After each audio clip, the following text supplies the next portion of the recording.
Ok, parfait, donc salut à tous, j'espère que vous portez extrêmement bien, donc bienvenue dans cette nouvelle vidéo qui est très intéressante, ok. Donc on va revenir sur un trade, on va analyser ensemble en direct un trade que j'ai partagé hier sur mon compte Twitter, ok.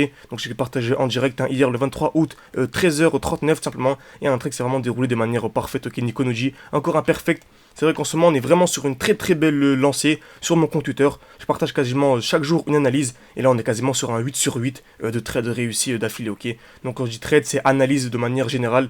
Des fois, je partage également des mouvements baissiers que j'anticipe. Et comme vous savez, je ne prends pas de vente à découvert. Donc je revends tout simplement mes crypto-monnaies ou mes actions ou mes actifs en général pour les racheter plus bas et effectuer une belle plus-value, tout simplement. Donc n'hésitez pas à rejoindre mon groupe Twitter en premier lieu pour ceux qui souhaiteraient vraiment avoir mes analyses en temps réel. Car sur YouTube en général, le temps que je publie la vidéo, je publie une vidéo par jour à 18h. Le temps que je publie la vidéo, des fois le mouvement a déjà lieu. Alors que sur Twitter, c'est vraiment du temps réel. Ok, c'est vraiment du temps réel. Et en plus de ça, je partage également beaucoup plus d'analyses sur Telegram. Donc n'hésitez pas à rejoindre également mon compte Twitter et mon compte Telegram. Tout est en description, vraiment. C'est gratuit, n'hésitez pas à nous rejoindre tout simplement. Donc on va revenir un peu sur l'analyse. Très bien, donc Bitcoin. Excellent, je clique sur la capture d'écran. On a ici, ok, donc j'avais anticipé ici un retour dans cette zone-là, puis ensuite avoir un mouvement haussier, ok. Donc j'avais anticipé un mouvement baissier, un retour dans cette zone, une accumulation, puis ensuite un mouvement haussier, très bien. Donc j'ai utilisé le bouton replay de TradingView, ok, donc replay des barres qui est très très intéressant, et on va voir ensemble, voilà, comment est-ce que le marché tout simplement s'est comporté face à notre analyse, très bien. Donc, on va commencer d'abord en plus haut time frame, c'est toujours ultra important, ok. Commençons en plus haut time frame pour bien comprendre ce que le marché nous fait tout simplement actuellement.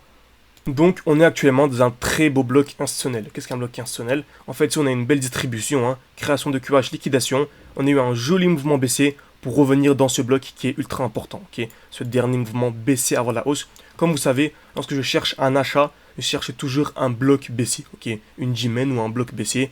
Exactement, voilà, on est vraiment à l'intérieur, pile poil. Dernier mouvement baissier, même de là à là, ok.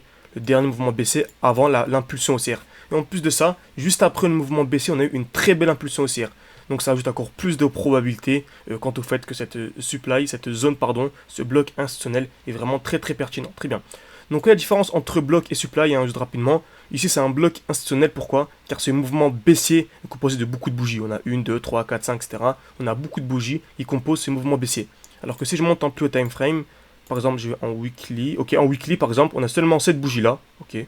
Donc on a seulement cette bougie là, et là en l'occurrence c'est ce qu'on appelle une G-Men, ok.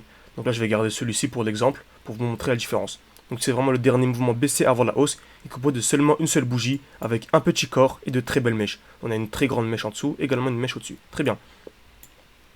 Donc on est ici en weekly, donc on va chercher un mouvement haussier, hein. En plus de ça on est assez overextended, donc on a une vraie impulsion baissière, donc il y a un déséquilibre du marché tout simplement. Donc je vais aller en 4 heures par la règle des 30, j'ai seulement divisé par 30, et on recherche ici une accumulation. On a clairement ceci, hein. On vient ici créer des EQL, ok, on va taper une fois, deux fois, trois fois quasiment dans la même zone, ensuite on a une belle liquidation, ok, une belle liquidation tout simplement.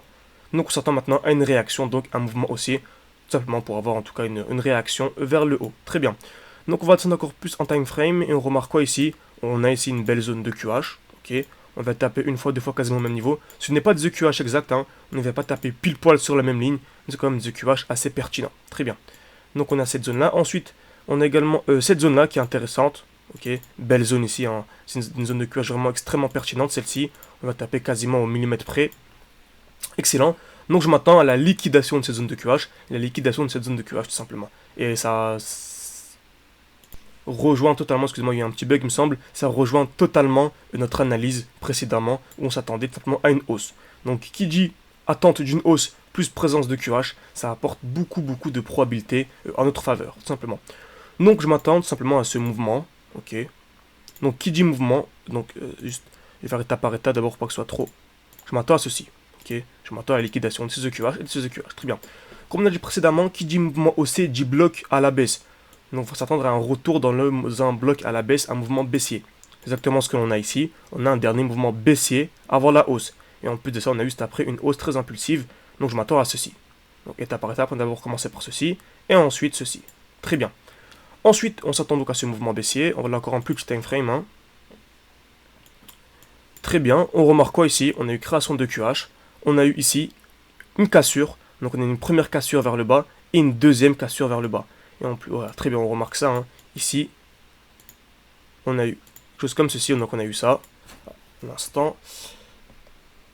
Donc on a eu un double bloc institutionnel, donc on a eu une première cassure comme ceci, et on a eu une deuxième cassure, ok, exactement ce que l'on a eu ici, hein. On regarde bien, on a eu une première cassure, ici, on est venu casser cette ligne, ok, donc on est venu casser vers le bas, ensuite on est revenu casser, encore une fois vers le bas, on verrait bien si on zoome bien.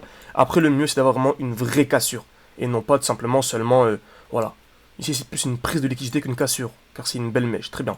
Mais on peut dire également que c'est une zone de QL, donc on pourrait s'attendre potentiellement ici à un mouvement baissier, pour venir liquider ces EQL, retour dans ce bloc, mouvement haussier, venir liquider ces EQH, et ensuite venir liquider ces EQH au-dessus. Vous voyez comment on arrive à décortiquer en partant de la plus haute time frame. Donc, très bien. Donc, on s'attend à un mouvement baissier pour venir liquider ces EQL. Très bien. Donc, qui dit mouvement baissier dit zone de supply. Donc, qui dit bloc haussier. On va s'attendre à un retour dans le dernier bloc haussier. En l'occurrence, le dernier bloc haussier, c'est lequel? Ok, ici, on a un bloc haussier, dernier mouvement haussier avant la baisse. Très bien. Donc, pour potentiellement s'attendre à ça, un retour dans ce bloc, liquidation des EQL, retour dans cette zone, ok, accumulation et ensuite un mouvement haussier tout simplement. Donc, voyons ce que le marché nous a donné. Et tout ça, bien sûr, on l'a partagé sur le groupe Telegram et sur Twitter, totalement en direct. Donc beaucoup de personnes ont pu profiter de cette très belle analyse, tout simplement. Parfait, parfait. Voyons ce que le marché nous donne. Ok, très très propre, très intéressant, excellent. Donc on est revenu parfaitement à l'intérieur et on est venu ici, en l'occurrence, recréer à nouveau des EQH. Donc on est venu taper une fois, deux fois, quasiment au même niveau. Donc vous voyez, hein, vraiment c'est une question de liquidité. On repère les liquidités, on repère les blocs les plus intéressants et on trade tout simplement. Et là on remarque qu'on revient renforcer encore une fois la zone de QL. Donc vous tapez une fois, deux fois, trois fois exactement au même niveau. Très bien. Donc voyons ce que le marché nous donne. Parfait, on a eu la liquidation ici. Voilà. On remarque ici par exemple on est revenu dans cette supply là. Parfait, on est revenu. Créer ici une distribution. On est venu taper une fois, deux fois, trois fois quasiment au même niveau. Retour, mouvement impulsif baissier. Vous voyez, c'est toujours, vraiment toujours les mêmes principes. Donc, très bien. Analysons ensuite la suite. Excellent. Parfait. Excellent, excellent, excellent. Pourquoi est-ce qu'on a anticipé un mouvement haussier? Alors, je vais juste revenir un peu en arrière, car le marché allait un peu trop vite. Très bien, donc voilà. Pour rappel, lorsque j'ai partagé cette analyse-là, nous étions ici. Et j'avais dit que je m'attendais tout simplement à une accumulation dans cette zone-là. Ok, nous étions ici, parfait. Et on remarque ici, c'est une zone de G-Men. En quel time frame à peu près? On va dire en 30 minutes. Ok, donc on va chercher 30 minutes, on divise par 30, ça fait 1 minute. On va chercher une accumulation en 1 minute, tout simplement. Donc vous voyez voir ce que le marché nous donne. On va s'attendre à une accumulation 1 minute à l'intérieur. Donc on va lancer 5 minutes pour voir le mouvement baisser, très bien. Maintenant on va s'attendre à une accumulation en 1 minute, tout simplement. Donc on remarque quoi? Exactement ce que l'on a eu ici. Hein. Création de QL. Une fois, deux fois, trois fois, quatre fois, quasiment au même niveau. Liquidation, deuxième liquidation. Donc à partir de là, on pouvait clairement s'attendre à une très belle impulsion haussière. Donc à partir de là, dès lors que nous avons eu en fait le COS, donc la cassure dans l'autre sens, et où se trouvait notre TP, simplement, on pouvait le mettre soit ici, ou soit même au-dessus, tout simplement. Car pour rappel, on avait eu cette zone de QL, cette zone de QH, pardon. Ok. Mais également au-dessus aussi, encore mieux, car on avait la dernière zone ici.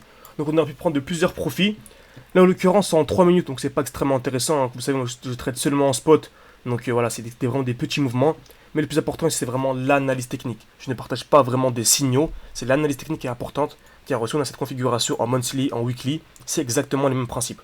Donc une personne qui maîtrise les plus petits time frames maîtrisera automatiquement les plus petits time frames. C'est pour ça que c'est vraiment ultra important d'analyser également les plus petits time frames, même si nous sommes des investisseurs long terme.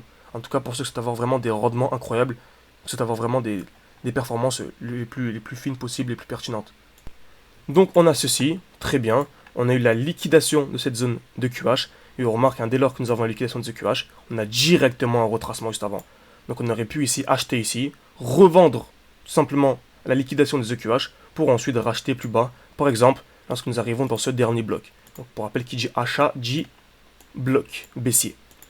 Très bien, c'est exactement ce que l'on a eu, nous sommes revenus parfaitement à l'intérieur, on a eu une très belle impulsion vers le haut, magnifique, magnifique, magnifique. Et on a eu la liquidation tout simplement de cette zone de QH. Donc c'est un RR à combien? Un RR à 7. Même on pourrait même prolonger un petit peu très facilement, prendre un RR à 8. Ok. Très très bien, donc très intéressant, très pertinent. Le marché a continué à monter, mais nous on serait sorti tout simplement ici, on va pas mentir. Très bien. Donc très intéressant, j'espère que cette vidéo vous a plu, ça fait déjà presque 10 minutes. Donc c'était un truc que j'ai partagé hier en direct. Ceux qui souhaiteraient vraiment avoir mes analyses en temps réel. N'hésitez vraiment pas à rejoindre mon groupe Telegram, mon compte Twitter également. Je partage mes analyses quasiment en temps réel, tout simplement. Donc voilà, n'hésitez pas à nous rejoindre. On se retrouve de l'autre côté. Merci à tous.